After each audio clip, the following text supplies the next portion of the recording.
All right. Okay, so today is lecture 2. We're going to talk about a few more theory topics. I know we promised to get to an application today, and we will, but we're going to start by talking about probability and densities and convolution. And then we're going to talk about the basics of property testing and this famous linearity tester by Blum, Luby, and Rubenfeld from the late 80s.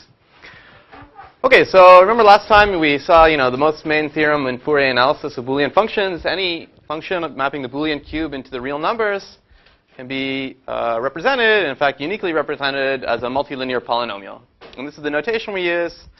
The sum over all possible monomials, which are indexed by subsets of 1 through n, of the Fourier coefficient f hat s times this. And remember, this is also, you can think of it as a Boolean function mapping n bits into 1 bit, plus or minus 1 bit. And it's the parity on the input coordinates in the set S. Okay, and so sometimes we wrote this also as x superscript s. And also to emphasize that it's a Boolean function itself, we wrote it as chi s of x sometimes as well. Okay, so I also said last time that we're going to try to be as flexible as we can about how we represent bits, at least in the input domain. So, I mean, they can be true or false, or plus or minus 1, like we've written them here. These are elements of R. But it's often also nice to write them as 0 and 1, like this. Oops. 0 and 1, and think of these as elements of the field with 2 elements. Okay, so for variety's sake and a little bit of practice, we're going to do that for the first half of the class. Actually, for most of the class. So the same theorem is still true, and we'll still write, if f is a function mapping still n-bit strings into into R, we'll still write f of x equals sum over s chi s of f hat s chi s of x. But when we think of chi s of x as a function mapping f2 to the n into minus 1, 1, we need to take a different formula for it because we're thinking of the input as being in f2 to the n. So we would write chi s of x, in this case, as the product over I and s of minus 1 to the xi. Okay, does that make sense? Because now if you think of it as 0 or 1, this converts it to plus or minus 1. And sometimes we might even go crazy and write both the input and the output as f2. So if I write chi s like this, what would be the formula for chi s of x in this case? Can somebody tell me?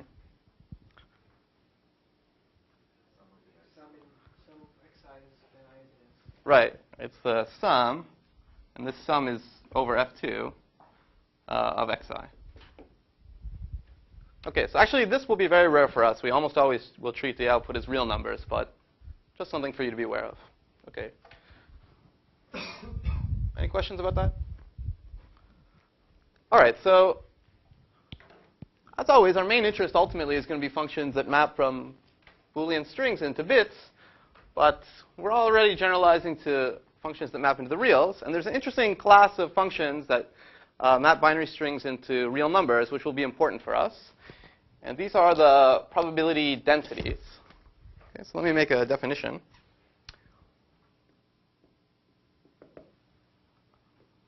A probability density function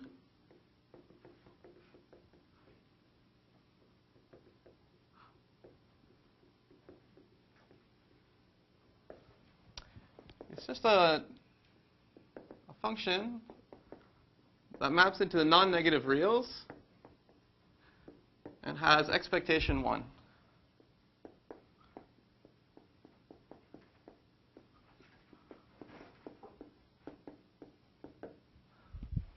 Okay, so it should remind you very much of the notion of like a probability density function of like a continuous random variable. It's a non-negative function on the domain, and its integral or its sort of average is 1.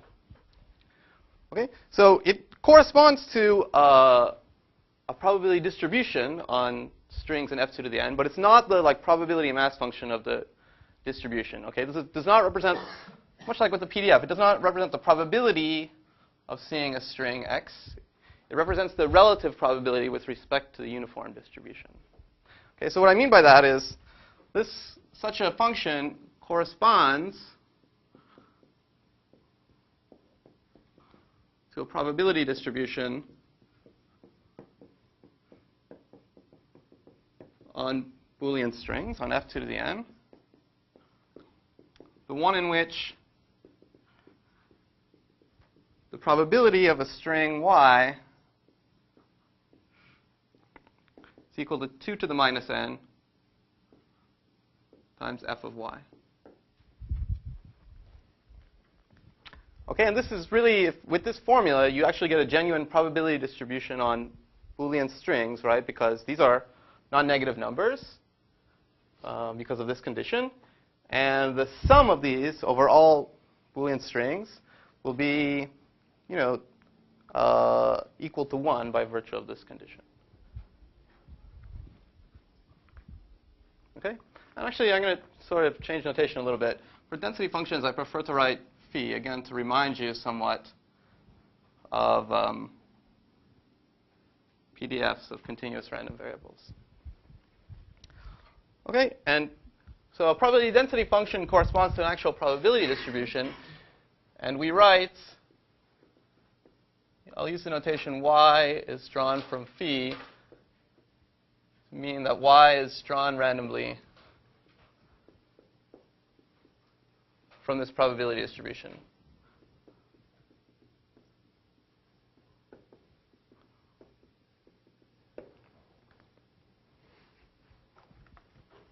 Okay. So for example, just so that we're all on the same page, the simplest probability distribution, or one of the simplest probability distributions on Boolean strings, is our favorite one, the uniform distribution on all n-bit binary strings. So what is the density function corresponding to that distribution? Right, it's the constantly 1 function, because it's like the relative density with respect to the uniform distribution, so it's just 1. So the density corresponding to the uniform distribution is the function, phi of y is equal to 1 for all y. Okay, how about another probability distribution? Let's write phi sub 0 vector for the density function corresponding to the distribution that puts all its mass on just the all 0 string. All its probability on this string.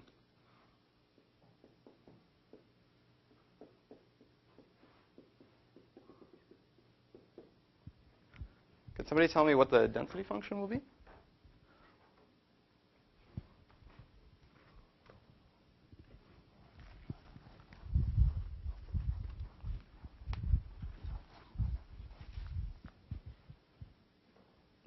Yeah? Right, exactly.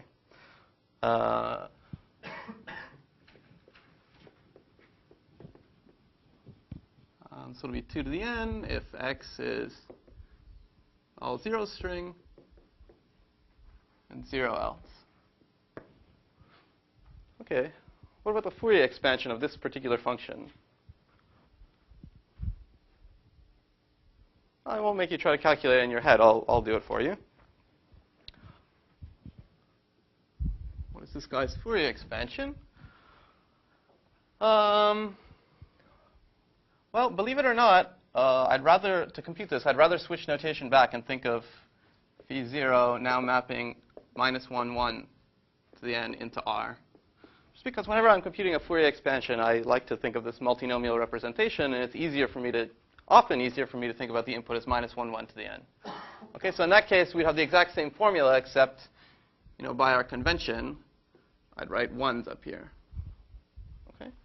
So now I want, 2 to the n sort of times the indicator of the all 1 string. And it's quite easy to get that by interpolation, exactly how we did it in the previous class. So it's just sort of clear that in this formulation, this density function, phi supported on 0, of x is, well, actually it's very nice. It's just 1 plus x1, 1 plus x2, dot, dot, dot, 1 plus xn.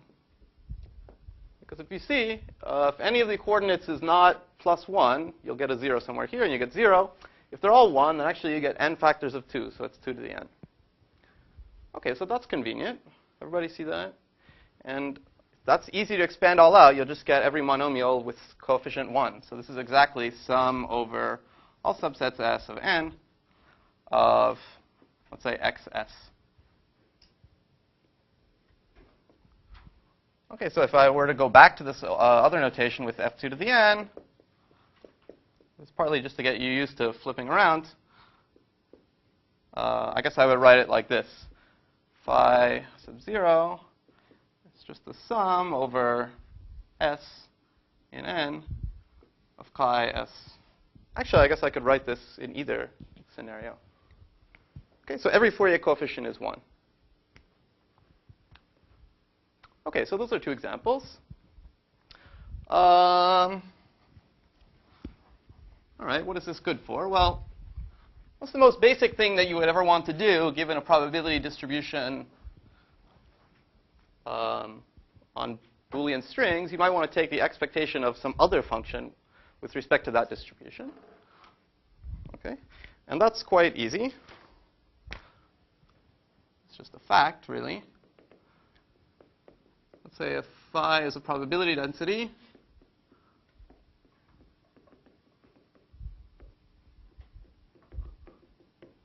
okay, and f is some other function on the cube,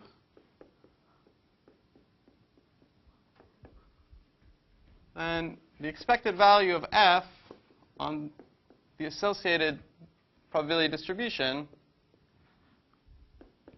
is just the inner product of phi and f.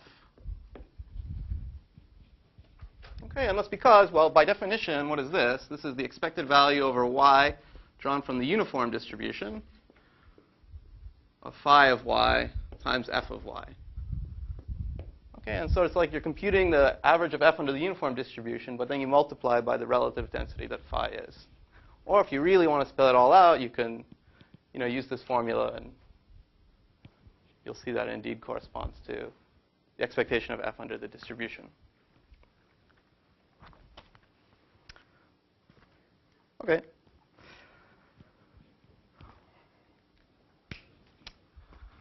Now, densities will come up a lot for us, and one particular operation on functions is very well mixes very well with these probability density functions, and that's the operation called convolution.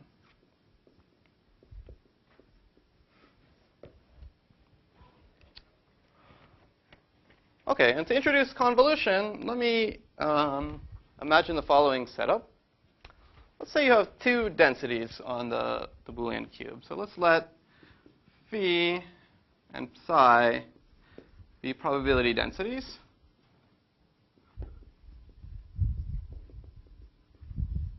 Okay, 2 different probability, they're associated to 2 different probability distributions on Boolean strings. And imagine the following distribution, third distribution on strings. So let's consider this probability distribution on strings.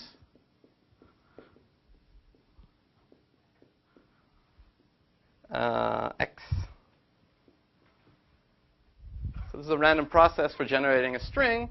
I'm just going to pick y from the distribution associated with phi. And I'll also pick z from the distribution associated to psi independently.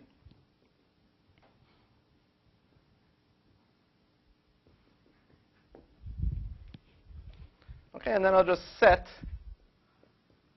hope you can see this, set x to be y plus z.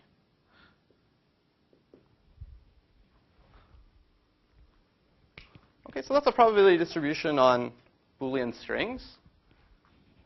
I just draw one string from one distribution, one string from the other distribution, and I add them. Okay, and remember, now I'm thinking of these strings as lying in f2 to the n. They're vectors of zeros and ones that are in F2. So adding them corresponds to, I guess, XORing them bitwise.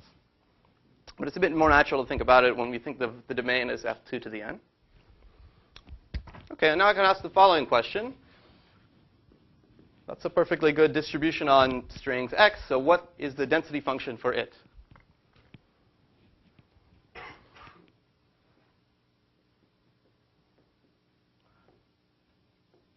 So what is the associated density function?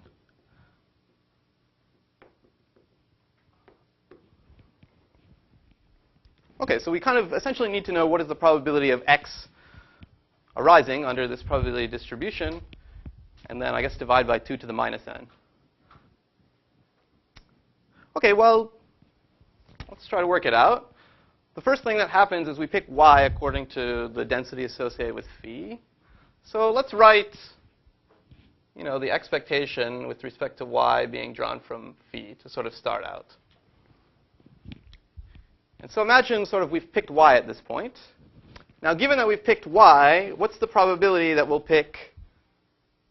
end up with x in the end?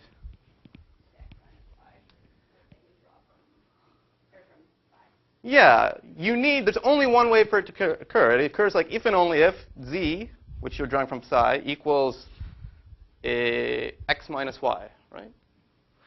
So really, it's the probability or the density, depending on, these factors of 2 to the minus n, of, getting x minus y out of psi.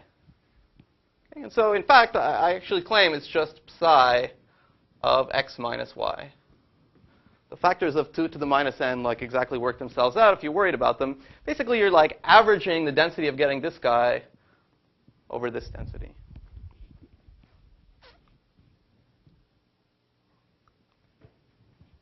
Does that sound correct? OK, so let's write this out in full. We could also write this as the expected value over y drawn uniformly of phi of y. You can always convert an expectation of y drawn from the density phi to y drawn from uniform times the relative density times psi of x minus y.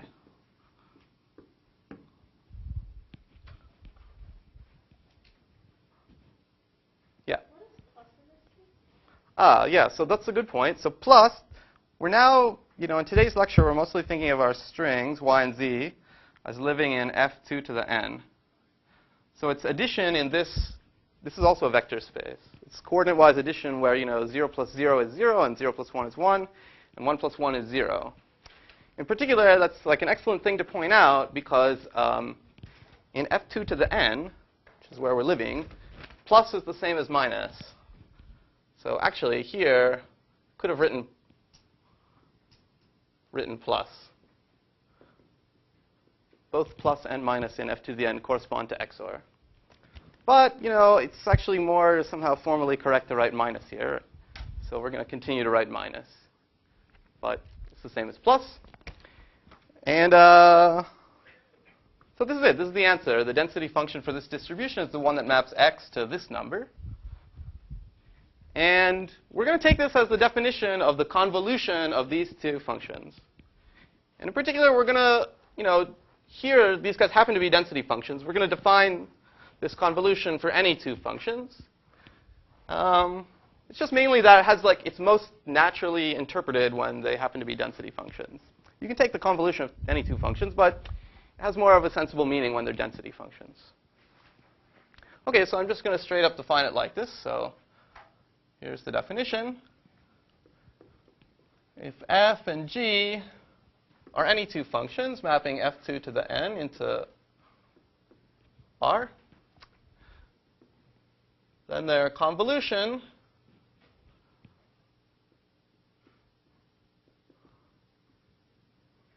and it's denoted f asterisk g, is another function mapping f2 to the n into R, defined just like this. So defined by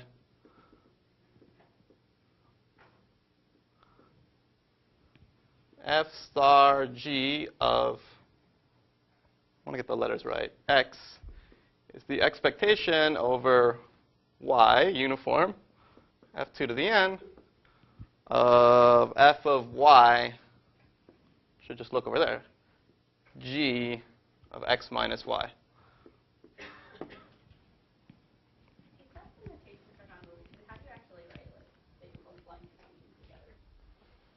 Yeah, we never use like a big star for multiplication. It's true though, it's a little confusing. Like if you want to be like, this also looks weird because it looks like you're doing g of x and then applying something to it. But actually, like, it's much like, you know, more relaxing for your soul if you put in parentheses like this. Just sort of notice that this is a function and then this is its argument. But then eventually you like just come to deal with it and you drop these parentheses, even though that makes it look kind of weird. And I guess the product of two functions, I would use a dot or just no symbol at all. But yeah, later in this class, we're going to have like one function times the convolution of two other functions, which is going to be some chaos. But I'll put in all the parentheses when that happens. Or maybe I won't. I don't know. OK, good.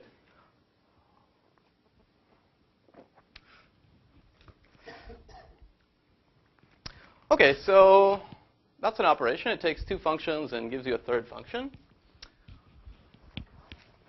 I'll point out some like super basic properties of this function before we get to the main theorem, if you will, concerning convolution. Yeah, so by the way, with this definition, we can answer this question as follows. Answer, it's phi convolved with psi. So in particular, if phi and psi are density functions, then phi convolved with psi is also a density function. So you can check from the definitions, or we sort of just proved it by showing what distribution it corresponds to. Here's some facts that you can check as an exercise.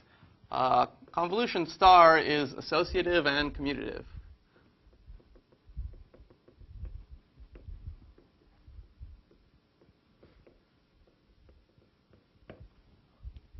Now, if you're only talking about convolving density functions, then this is actually obvious because, you know, how would you prove it's associative?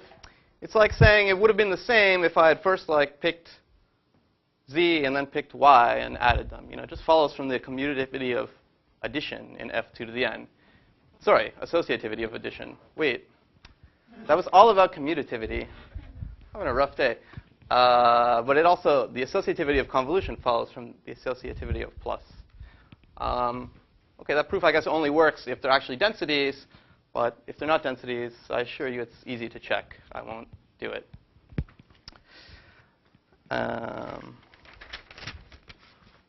OK, so that's a nice operation then. And that leads us to the main fact about convolution, which is very pleasant, and it interacts with Fourier expansions in a very nice way. It's a theorem you may even recognize from like the real Fourier analysis with coses and sines and so forth.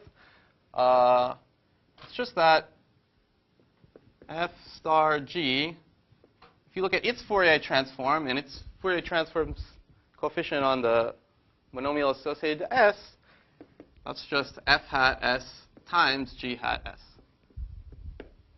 So that's great. It's like if you have the convolution of two functions, you take it, the Fourier transform corresponds to like multiplying the Fourier coefficients pointwise. OK, so let's just prove that. It's quite easy. It's about 5 lines, so I'll use a whole new board.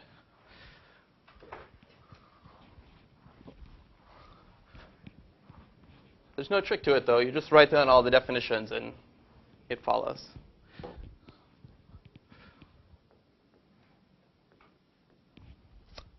OK, so we want to know, we have f and g. We want to know the s Fourier coefficient. So we have a formula for that. It's the inner product of the function with the s parity function. At some point, I might slip up and call this the S character, because sometimes these functions are called characters. In fact, that's why we use the letter chi. That notion comes from the view of Fourier analysis on abelian groups. F2 to the n is actually an abelian group. It's closed under addition, under the operation of addition. We'll talk about those notions like much later in the class.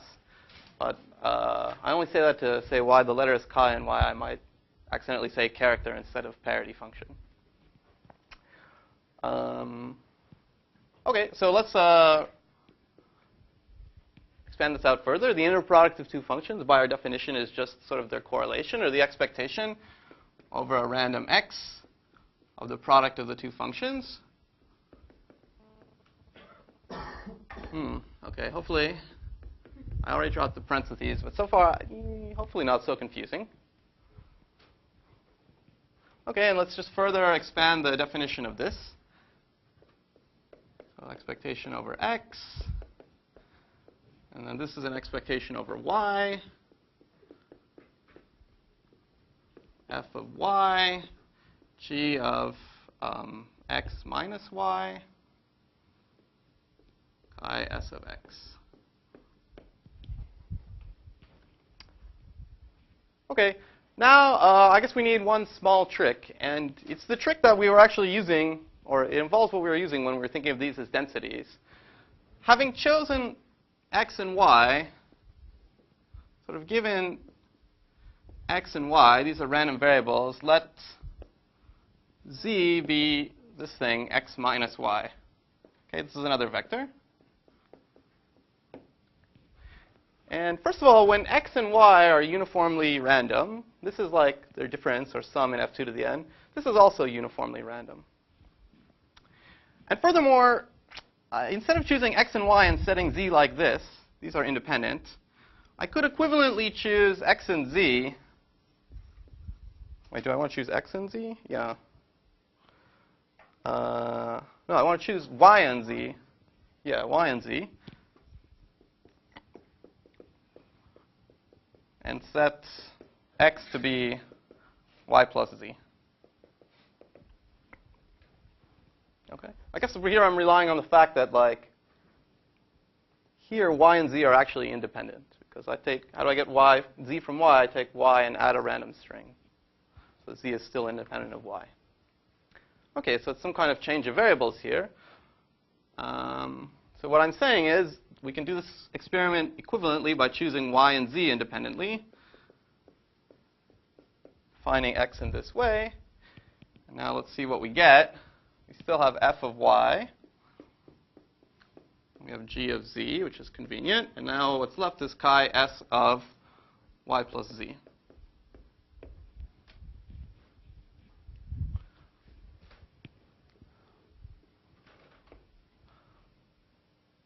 OK. And now I claim we can simplify this.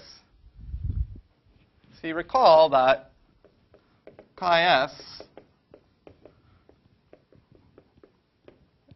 it's the parity of the s bits of now x plus y here. So chi s, let's say, of z is product over I in s of minus 1 to the z I. OK, so if we should put x here. So if we plug, x equals y plus z in here, we'll get y plus z up here. And then we could write that as minus 1 to the yi times minus 1 to the zi. All of which is just to say that chi s satisfies the following relationship.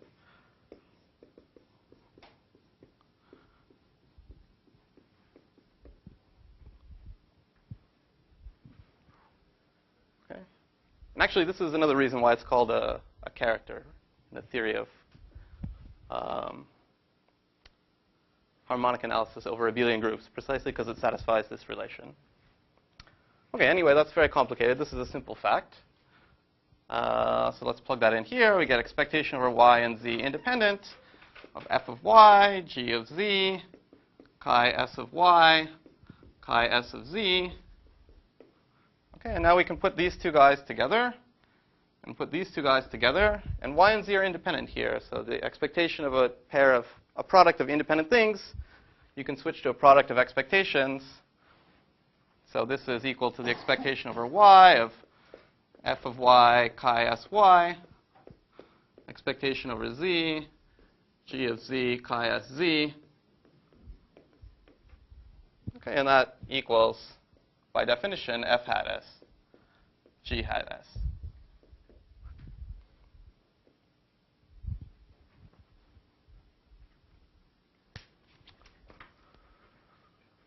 Okay, any questions about that?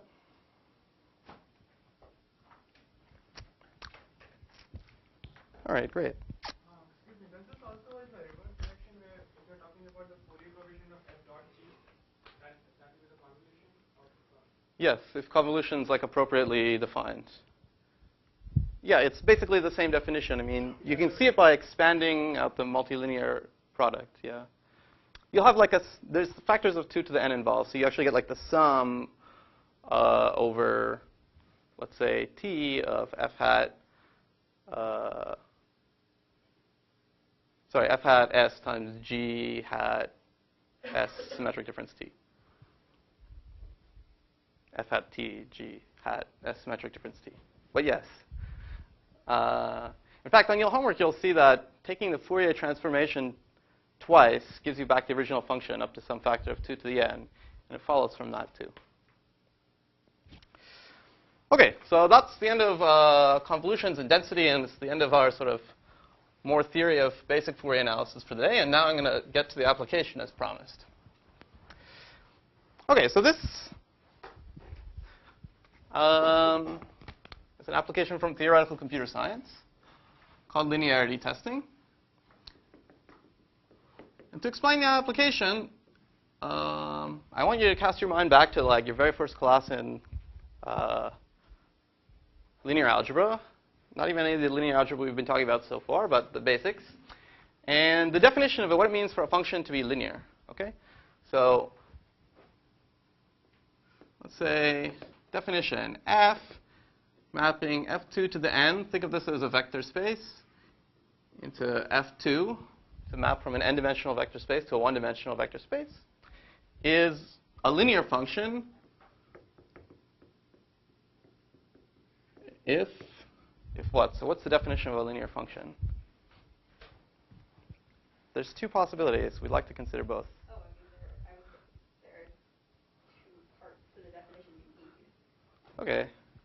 You need that multiplying by a scalar can be brought out by the function, and that adding inside the function is the same as like adding once you apply the function. Yeah. So that's what we'll call definition 1. Now, multiplying by a scalar is not such a big deal in F2 because there's only two scalars, 1 and 0. So that you're safe on. That's a good point. But the other one is, as you say, that sort of you can take addition out of the argument. So that f of x plus y equals f of x plus f of y for all pairs x and y. OK, that's one definition. Another definition, though, is that, like a function is a linear function if it's, like, I was going to say if it's linear. I mean, if it's, let's say, if it's like a vector dot another vector, it's like given by a 1 by n matrix, okay? And, these are functions that are just like sum of like ai xi. So you might have equally well said that a function is linear if it has like the formula f of x equals sum of ai xi. I goes from 1 to n, where these are scalars in the field.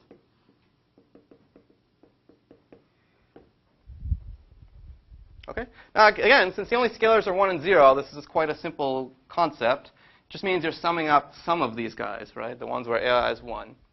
So equivalently, if f of x equals the sum, over I and s of xi for some subset,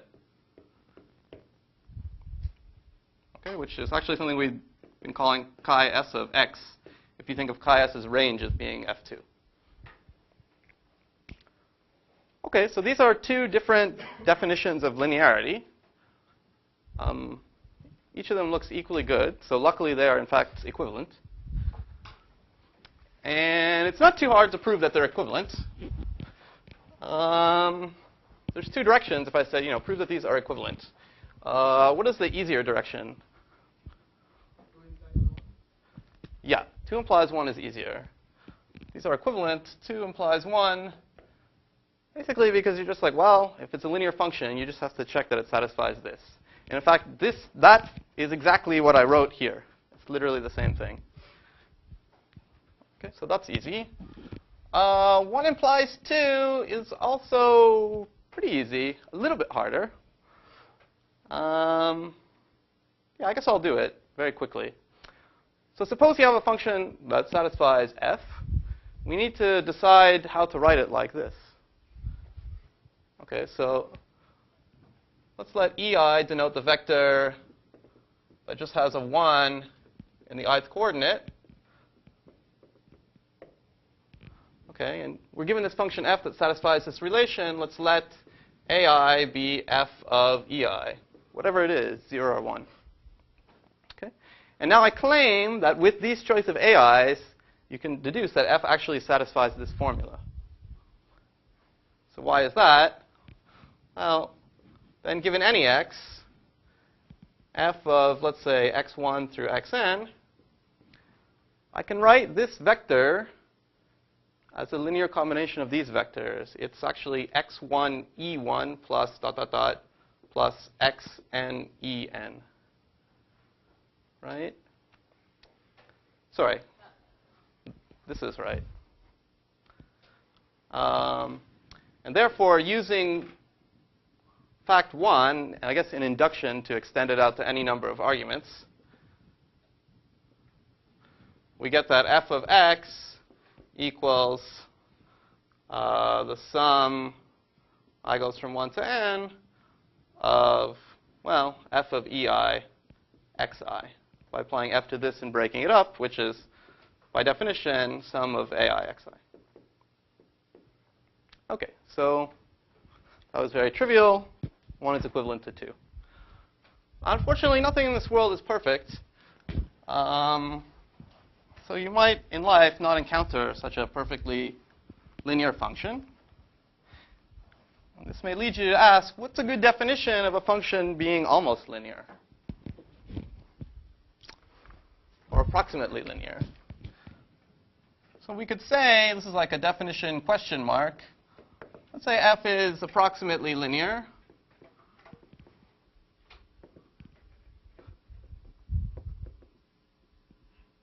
if, well, now there's kind of 2 choices. You could try to vary definition 1 or definition 2. So for definition 1, you might say, well, 1 prime is the condition that f of x plus y equals f of x plus f of y for most pairs x and y. Okay, this is just a definition question mark, so I will not quantify most. That looks pretty reasonable. Or you might sort of equally well say, well, another possibility is that, you know, there exists some s such that f of x equals this genuinely linear function, chi s of x, for most x.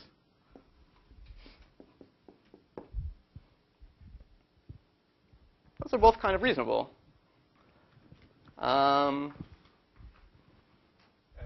Yeah. Actually, what Jerry was saying, I guess, in definition 2, f of 0 is 0, but in definition 1, it doesn't necessarily.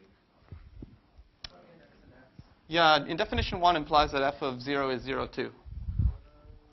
Just take x to be any string and y to be the same string, and on the right-hand side, you'll have f of x plus f of x, which is 0 in f2. And on the inside here, you'll also have f of the 0 string.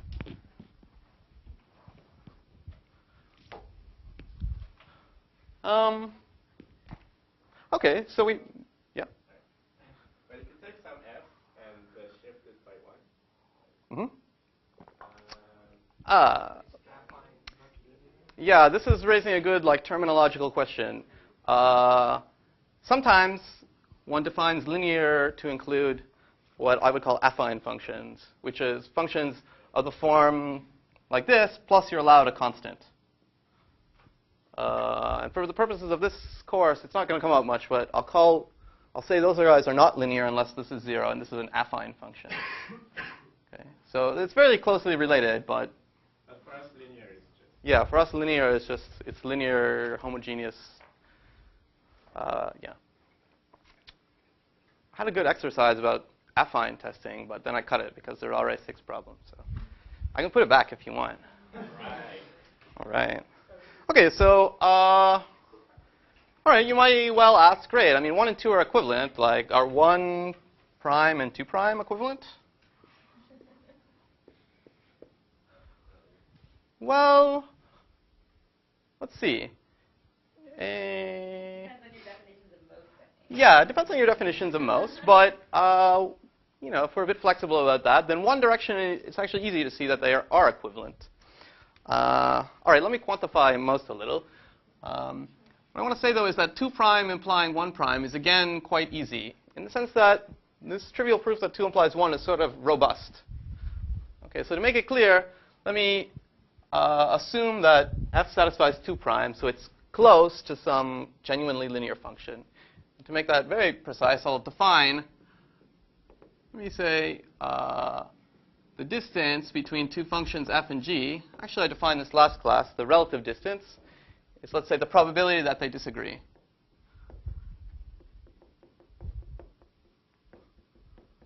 OK, so in this proof that 2 prime implies 1 prime, let's say, by our hypothesis, that the distance between f and some chi s is small. Let's say epsilon. OK, they only disagree on an epsilon fraction of points. Well, then if we ask, you know, what fraction of pairs does this hold for? We can look at the probability over choosing a random pair that this relation holds, or the fraction of pairs for which this holds. Well, here x is a uniformly random string. Y is a uniformly random string. X plus y is also a uniformly random string. Now, the 3 of them together are not independent. But that's OK if I'm only going to use the union bound, which I am. I can say that up to 3 epsilon, by the union bound, up to at most 3 epsilon, this is equal to the probability over x and y that chi s of x plus y equals chi s of x plus chi s of y. OK, because each of these equalities only fails with probability actually exactly epsilon. But this is 1, because chi s is a genuinely linear function. OK, so what that proves is that this relation holds, 1 prime holds, for at least the 1 minus 3 epsilon fraction of pairs.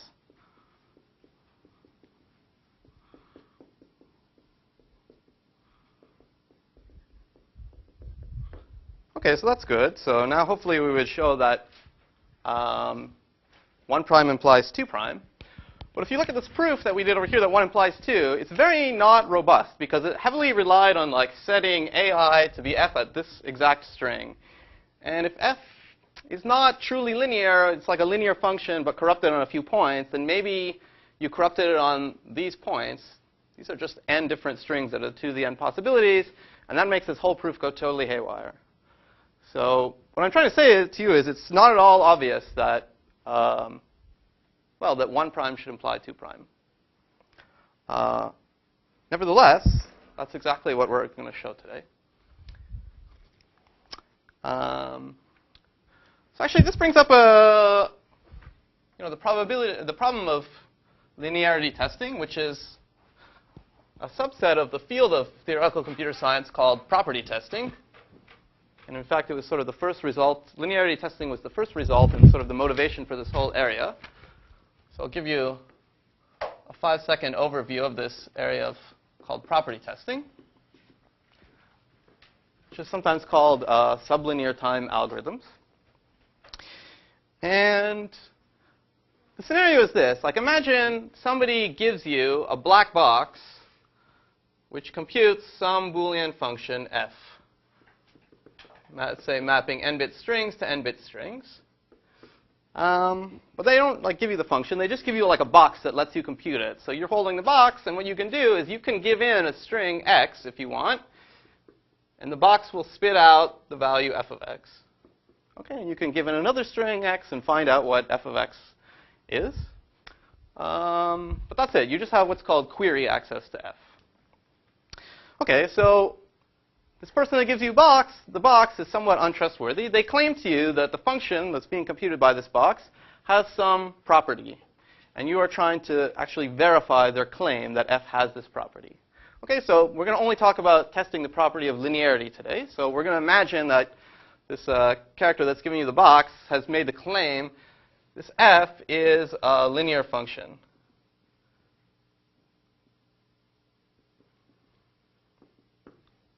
From f2 to the n to f2. Okay, so if you wanted to truly verify that that claim is correct, and you wanted to minimize the number of queries you made to f, how many queries would you have to make in the worst case?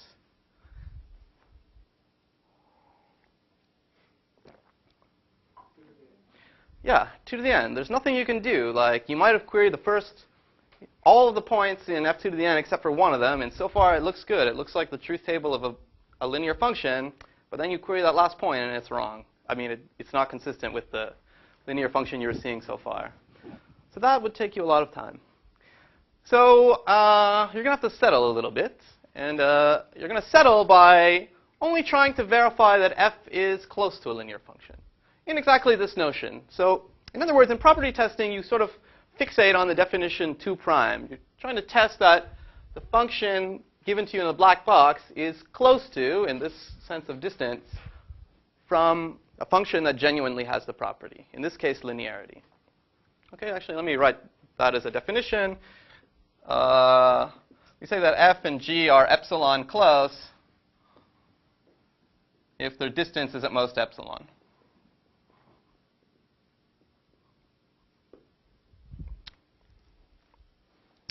Okay.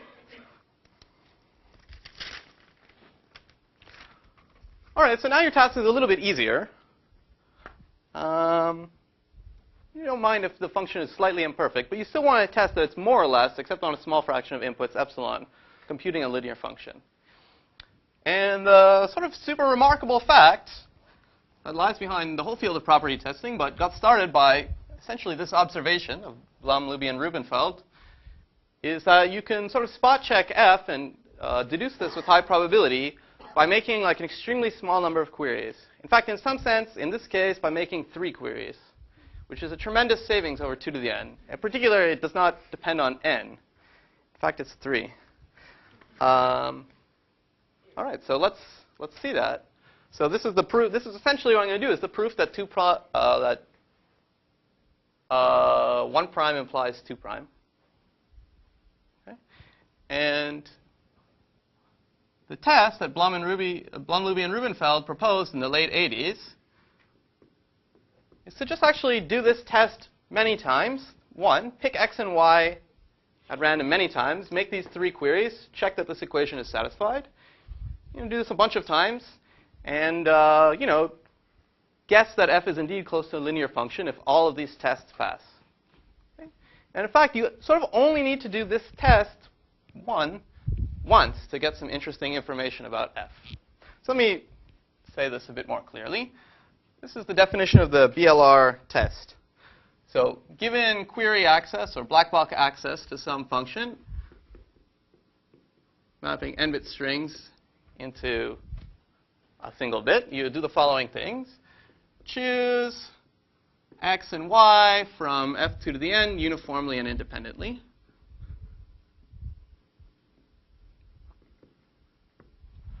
Okay, query f on the strings x, y, and x plus y. Okay, so that's your 3 queries. You get back 3 numbers, and then just, let's say, accept. This is like you only do the test once. If f of x plus f of y equals f of x plus y. And this is all mod 2.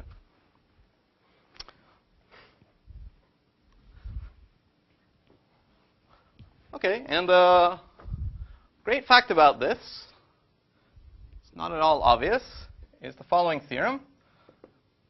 If this test, this 3-query test, accepts with probability 1 minus epsilon. So if when you do this test, the probability of accepting, f is such that the probability of accepting is 1 minus epsilon, then f is epsilon close to some linear function, chi s.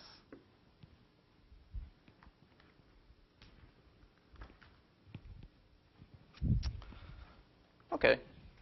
So this is what actually, well, Blumleby and Rubenfeld proved it with some like 9 epsilon here, or 6 epsilon or something. And I'll present to you today a later proof, actually from '96, which uses Fourier analysis due to like Bellari, Coppersmith, Hostad, Kiwi, and Sudan. And it's a super elegant, beautiful application of Fourier analysis. It's like just tailor-made to solve this problem, Fourier analysis. Okay, any questions about it so far? Now, if you really wanted to get high confidence that the function was close to linear, as I'll say later, you could like do this basic 3-query test many times and only accept if all of the checks passed. Okay, so we're now going to prove this theorem. And we want to use Fourier analysis. So in Fourier analysis, we're very fixated on having the range of the functions being real. So we have to switch our representation so that we output plus or minus 1. Okay, so this is the annoying thing that you often have to do. So let's view or reinterpret f as a map from f2 to the n into minus 1, 1, with our long-standing convention that 0 in f2 corresponds to 1 in the reals, and 1 to minus 1. So when we do that, what is the actual, how would we write this test? So BLR accepts if and only if what?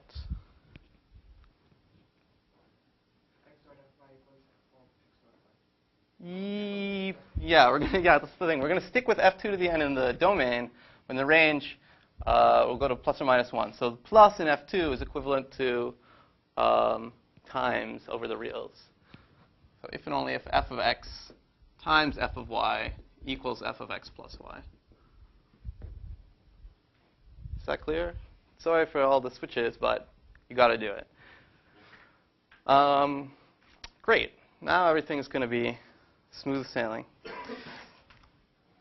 Okay, so we want to know or understand the probability. Given f, what's the probability that you will accept when you do this little experiment? Well, let's set up an indicator random variable for the event that you accept. In particular, let's just look at this. A half plus a half times f of x, f of y, f of x plus y. This is like a computation over the reals. Everything's going to be over the reals now. And let's see what happens. On the outcomes where the test accepts, what it means is like this number, which is plus or minus 1, is the same as this number, which is plus or minus 1, which means that the product of all 3 of them is 1. So you get a half plus a half times 1, which is 1. On the other hand, on the outcomes where BLR does not accept, where it rejects, this is plus or minus 1, and this is the opposite. So the product of all 3 of them is negative 1. And so you got a half plus a half times negative 1, which is 0.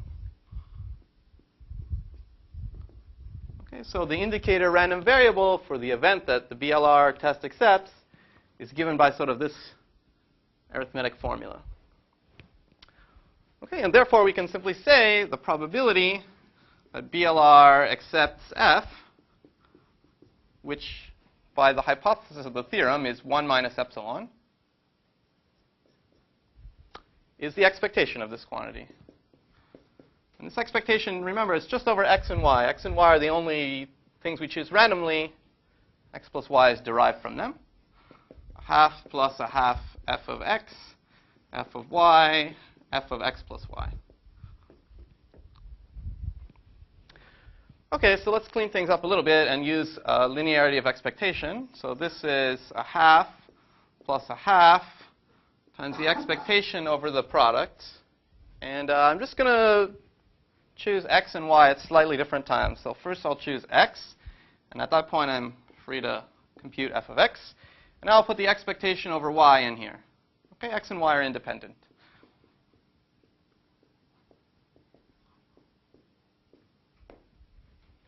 Okay.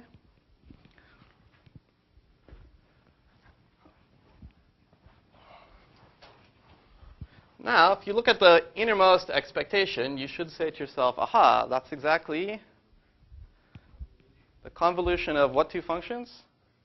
F and f on what input? X. That's right. So this is exactly, by definition, a half plus a half expectation over x, f of x, times the convolution of f and f on input x. Okay? Great. So things have simplified significantly. And in fact, you see here, we just have like the correlation between two functions, f and f convolved with f. I don't really need to do this step, but for notation, I'll remind you that we often would write this as just the inner product of f with f convolved with f. Good. OK, and now we'll use like theorem 2 of Fourier analysis, the second most basic theorem, or the first new theorem, Plancherel's identity. Remember, it gives us a formula for the inner product of two functions as just the product of the Fourier coefficients summed up. So by Plancherel, this is a half plus a half, the sum of the product of the Fourier coefficients, the sum over all sets S of f hat S times f star f's Fourier coefficient on S. Okay, so now, naturally, everything is going great here. We're going to use our other theorem about convolution that transforms this into a product. So we got half plus a half, sum over S, and we'll get f hat S times f hat S. So we ultimately get f hat S cubed.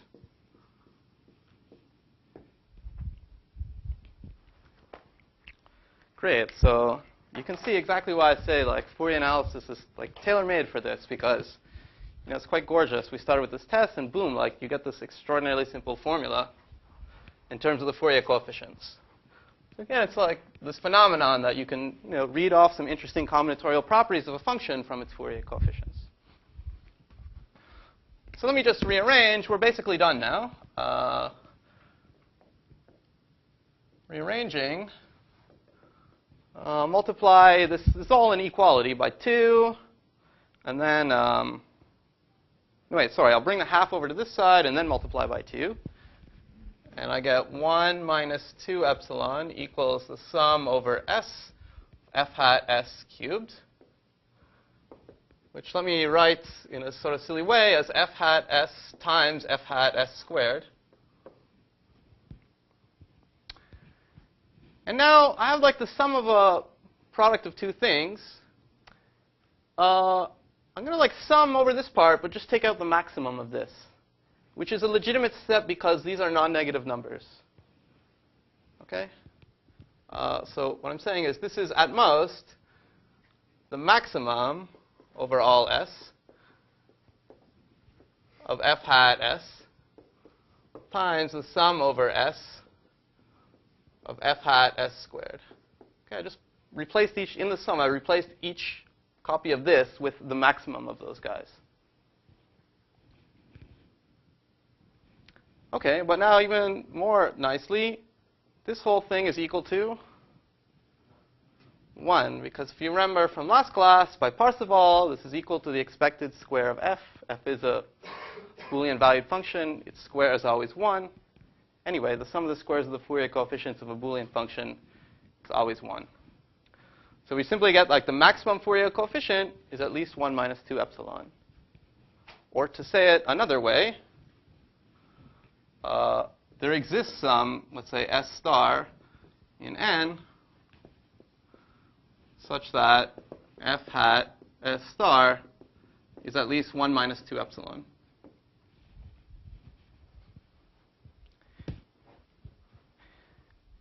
And remember, what is f hat S star? By definition, or by the basic formula, this is the correlation of f with chi S star.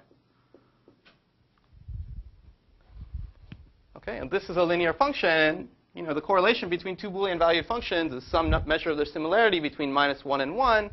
And we're saying it's practically 1. If you remember, again, a super simple calculation from last time, if you have Boolean valued functions, their inner product is exactly equal to 1 minus twice their distance.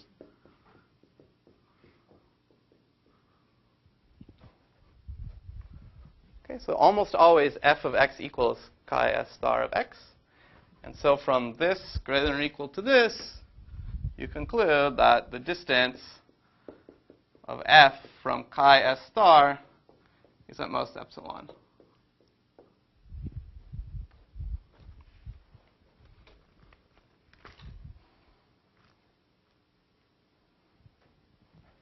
Okay, any questions about that? That's an excellent question. So the question was, so for example, imagine you ran this. You know, imagine your untrustworthy person actually gave you this black box and said, oh, this is actually a linear function. Or maybe they say, it's almost a linear function. So you run this test, and it passes. And maybe you run this test again and again and again. Let's say you run it like many times, like 10 over epsilon times. If all the tests pass, then you really become convinced that it must be epsilon close to linear. Because to do a little calculation, if it were not epsilon close to linear, if it were epsilon far from being linear, then every time you ran the basic 3-query test, the probability that the test would nevertheless accept would be at most 1 minus epsilon, if it were actually far from being linear. So if you did this, I don't know, 10 over epsilon times, the probability that, 10 over epsilon trials of BLR all accept would be at most this if f is epsilon far from linear. Okay, and that's very small. That's at most e to the minus 10. So this is still a constant. If you're willing to make 30 over epsilon queries, you have almost like an exponentially small chance of being fooled by a function that's actually far from being linear. But doesn't quite answer your question yet. Ankit's question was, okay, suppose you ran this, and now you become very convinced that you're close to some linear function. The thing is, you don't know actually which linear function it's close to. You just know that there is some linear function that it's close to. In fact, you can think about this. This is an interesting question. If you wanted to furthermore know which linear function it's close to, you actually have to make at least n queries. Even if you're promised that it's truly linear, you need at least n queries to determine which linear function it is. Yet with 3 queries independent of n, you can become convinced that it's close to some linear function. So that's a subtle distinction. But actually, that leads me to my next and almost last point, which is the following. Great, so imagine you did this. You became convinced that this black box essentially computes some linear function. You don't know which one. But suppose you nevertheless wanted to use it to compute that linear function on various inputs, even though you don't know what linear function it is. Well, one thing you could do if you wanted to compute that would just be, plug the string x that you want to know the value of into the box and see what it says. Let me make this a bit more clear. So say you become convinced that f, to which you have black box access, is epsilon close to some linear function, chi s star. Okay, but you don't know what s star is.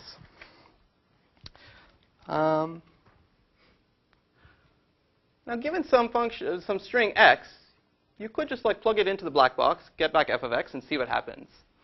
But it could be that x is one of those strings where f differs from chi of s star. But here's something else that you can do. Consider the following little algorithm. It's called local decode of f and x. Here it is. I'll say the algorithm and explain it afterwards. Choose y uniformly at random from f2 to the n. Query f on y and x plus y. And output f of y, f of x plus y. Let me imagine that f is still mapping f2 to the n into minus 1, 1. Okay, this is a little algorithm that takes you 2 queries to execute. Shouldn't it be more appropriate to call it local correct? Yeah. The question was maybe we should call this local correct. Yeah, sure. I'll call it local correct.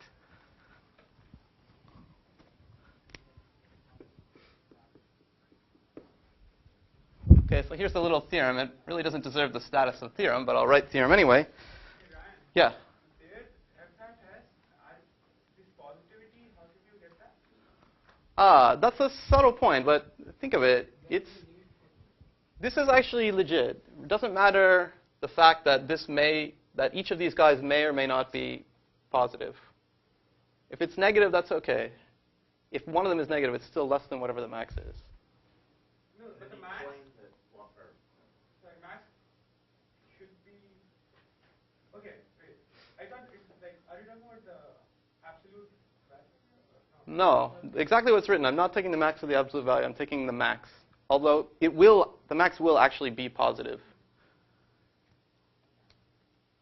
I always get confused about this point too, but like, yeah, we're definitely heavily relying on the fact that this is always a non-negative number. I didn't catch. I thought we set the initial thing equal to 1 minus epsilon, the probabilities at BLR, so I don't know where we got to 1 minus 2 epsilon. Oh, it's because, yeah, this erased formula, it was eventually half plus a half times this sum of cubes. So we put the half to the other side and doubled. Yeah, I always get confused by this too, but it's correct. Okay, any more questions?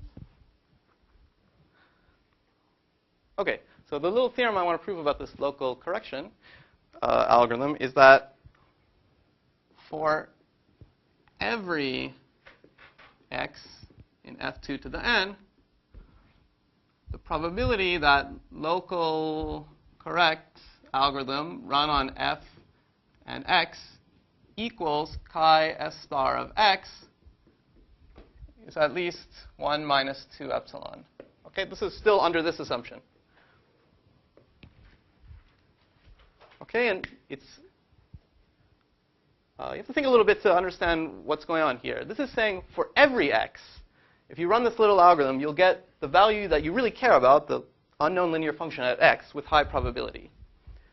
That's in some ways better than what you would get if you always just plugged x into the black box. There you would get for most x's, you're getting the value you want with certainty. But here, you're managing to fix up the ones even where the box is computing it wrong. For every x, you get the right answer with high probability. It's a subtle distinction, but it's the whole point. And the proof of this is trivial. We just have to check. Well, in the algorithm, since y and also x plus y are uniformly distributed, and by the way, it's obvious that y is uniformly distributed. We chose it that way.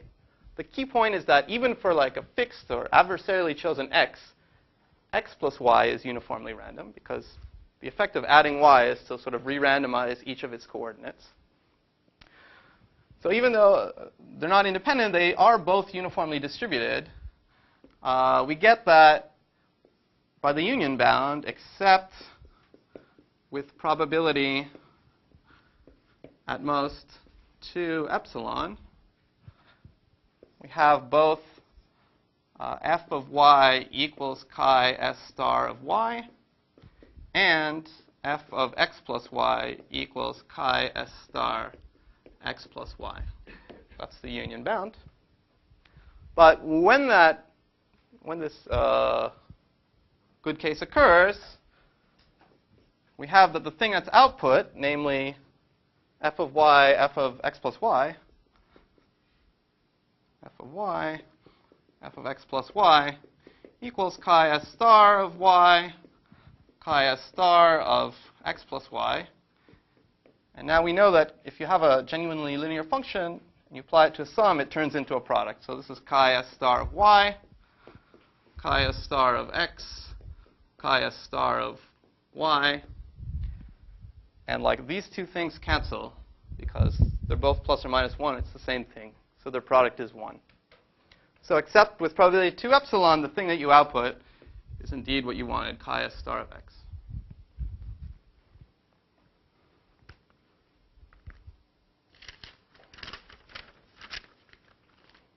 Any questions about that? OK, so I'll just end with a little story. That's the end of the BLR linearity testing and local correction. You may or may not have heard of this area called probabilistically checkable proofs from theoretical computer science and the PCP theorem. It's this cool theorem, which we'll talk about more like halfway through the class, but you can say it briefly as there's a way of encoding mathematical proofs, like an efficient way of encoding mathematical proofs of mathematical theorems in such a way that like a person who's reading the proof can like become convinced that the proof of the theorem is correct just by reading the proof in like a constant number of symbols. So even though the proof is maybe like 100 pages long, you can just like spot check it in like 100 random places and be like, yes, I'm quite convinced that the prover has proved this mathematical theorem. This is, in fact, how I will grade your homework if there's a lot of homeworks, each of which has many parts. Yes, I'm going to request that you encode your homework in a special but only polynomially expanding format. Yeah, so this is a very, very cool theorem, a crown jewel of theoretical computer science. And what we did today with the BLR theorem and this local correction is like page 1 of, let's say, the 20-page proof. So this is really like the beginning of the proof and how it works. It follows from this theme of being able to spot check things or verify things probabilistically by only querying them in like this shockingly low, in BLR's case, 3 number of positions in the truth table. So, later in the class, we're going to talk a little bit more about property testing and dictatorship tests, and that'll get us up to maybe like page 3 or 4 of the proof. We're not going to do the whole proof of the PCP theorem, but you'll see some interesting components of it. OK, so I'll see you next Monday.